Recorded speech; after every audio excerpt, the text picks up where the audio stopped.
What if I told you that one of the most shocking moments in F1 history was not an accident, but a deliberate act? Yeah, you heard that right. Welcome to F1 Racing Now. Today, we're peeling back the layers of a race that went down in Formula One history for all the wrong reasons. We're talking about the 2008 Singapore Grand Prix, a race that was as much about the dazzling cityscape and the thrill of night racing as it was about the scandal that forever changed F1. So, stick around. Now, before we get to the crash, let's get to know the key players a bit better. First up, we have Nelson Piquet Jr., a promising young driver with racing in his blood. His father, Nelson Piquet Sr., was a three-time F1 world champion. Next, we have Fernando Alonso, already a two-time world champion and one of the most respected drivers on the grid. At the helm of the Renault F1 team were Flavio Briatore, the flamboyant managing director, and Pat Symonds, the brains behind the engineering. Alright, now let's take you back in history to the year 2008 and the Singapore Grand Prix. We know that every F1 race is a game of strategy, and this race was no different. Teams had to consider a multitude of factors: tyre choices, pit stop timings, fuel loads, it was a night race, and many more. The Singapore race started just like any other. The night was young, the city lights were twinkling, and the roar of engines echoed across the Marina Bay street circuit. The race was in full swing, with each driver jostling for position, pushing their machines to the limit. Enter Nelson Piquet Jr., a young gun driving for Renault, and sitting comfortably in the middle of the pack. As he approached turn 17, a notoriously difficult left-hander, things took a dramatic turn. Piquet Jr.'s car suddenly veered off the racing line and slammed into the circuit wall. A shower of sparks lit up the night sky as metal scraped against concrete. And just like that, Piquet's race was over. Now, the crash looked like a typical racing incident. After all, crashes aren't uncommon in F1, especially on a street circuit as challenging as Marina Bay. Piquet Jr. thankfully climbed out of the wreckage unscathed, waved to the crowd, his race cut short by what seemed to be simple human error. The safety car was deployed immediately, slowing down the race and bunching up the cars. Once again, not uncommon in F1 whenever there's an accident. It ensures the safety of the marshals cleaning up the crash site and the other drivers on the track. Meanwhile, Piquet's teammate Fernando Alonso, who had made an early pit stop, found himself in a prime position. With the rest of the pack slowed down by the safety car and making pit stops, Alonso capitalised on the situation, climbing up the ranks as the race progressed. But here's where things get interesting. This so-called crash at the Singapore Grand Prix, initially brushed off as a racing incident, soon took a sinister turn.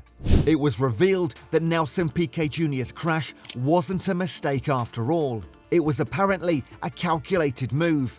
That's right, a deliberate crash in the high-speed, high-stakes world of Formula One. The most interesting part is that the truth about the crash came to light not on the track, but off it later. About a year later, Renault decided to drop Piquet Jr. from the team, and that proved to be very costly. After being axed, Piquet Jr. decided to reveal the truth. He blew the whistle on the deliberate crash, setting off a chain of events that would rock the world of F1. He claimed that he was ordered by his team to crash on purpose. But why? What good would that do? The objective was this: to deploy the safety car and give his teammate Fernando Alonso, who had pitted early, a significant advantage. This was a game changer. A premeditated crash was unheard of in the sport. Piquet's revelations opened a Pandora's box that the sport is still grappling with. The scandal became so notorious, it got its own name in the press: Crashgate.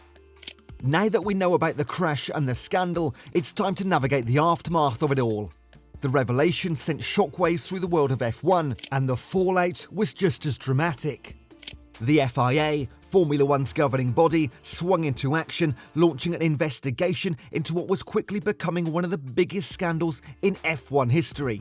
The transcripts of the Renault team radio were scrutinised. Conversations between Piquet Jr. and his team during the race were put under the microscope, and the evidence was damning. The FIA's investigation into the scandal concluded with Renault being charged with conspiracy. The team had not only breached the sporting regulations, but also the fundamental principles of integrity and fair play.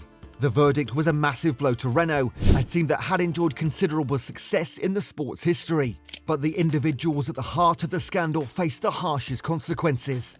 Flavio Briatore, the managing director of Renault F1, and Pat Symonds, the team executive director of engineering, found themselves in the eye of the storm.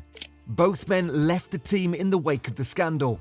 Briatore was handed an indefinite ban from any involvement in FIA-sanctioned events, effectively ending his Formula One career, and Symonds received a 5-year ban.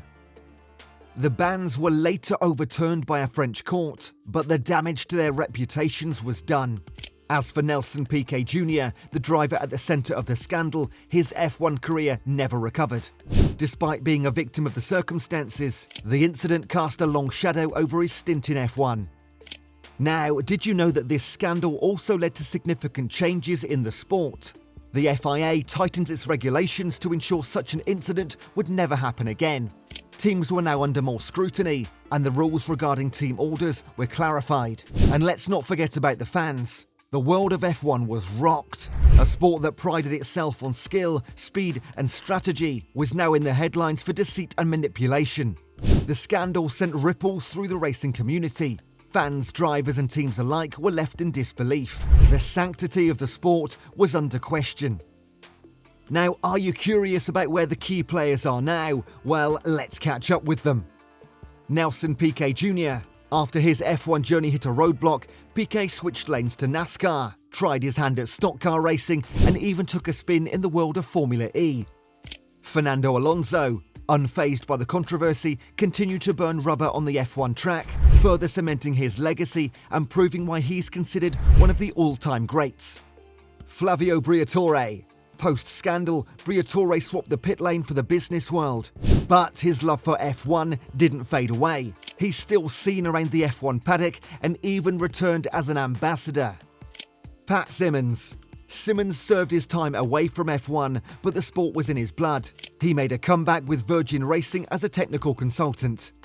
So, our key players have taken different paths, but they all carry with them the memories of the 2008 Singapore Grand Prix, a race that forever changed their lives and the sport itself. Well, that's it for today. In the end, this scandal was a dark chapter in F1 history, but thankfully, one that brought some much-needed changes to the sport. Okay, F1 enthusiasts, it's time to fuel up the conversation. What's your take on this jaw-dropping scenario? Has it revved up the world of F1 or thrown it off course? We're eager to hear your insights, so fire up those comments below. And don't just be a spectator, join the F1 Racing Now pit crew by smashing that like button, hitting subscribe and ringing the bell to ensure you're always in pole position for our latest content. Keep your passion for racing alive and be a part of our growing community.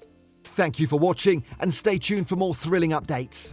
This has been F1 Racing Now, your inside track to all things F1.